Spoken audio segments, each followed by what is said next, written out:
Hi everyone, in this video I'll explain comparison adjectives and show you how to use them properly.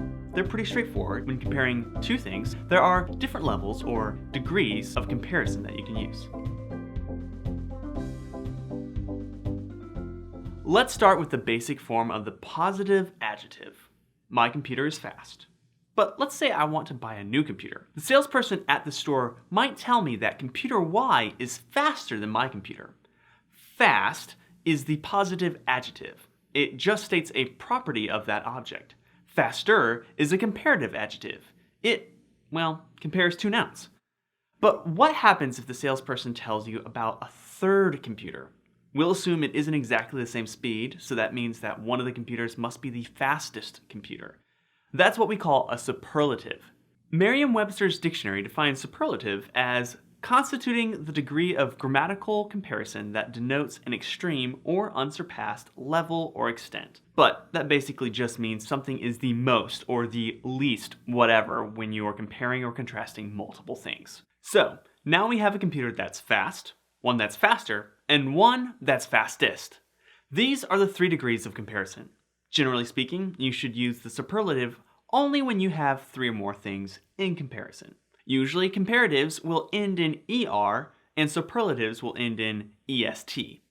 Let's look at a few examples. Fast, faster, fastest. Slow, slower, slowest. Happy, happier, and happiest.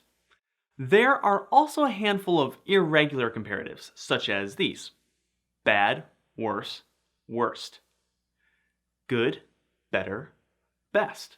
You can also create comparative or superlative degrees of comparison with other adjectives or conjunctions, such as my laptop is as fast as this laptop, or she is more beautiful, or she is the most beautiful. Don't stack comparatives. Don't say he cooked more better than she did. Just say he cooked better than she did. Some words like perfect and unique are considered absolutes and so cannot be made more or better. That is, you can't have a more perfect union. It's either perfect or it's not. You could, however, have a better union. When you use a comparative, make sure your reader or audience understands what you're comparing. It may not be clear to say, Jack is taller.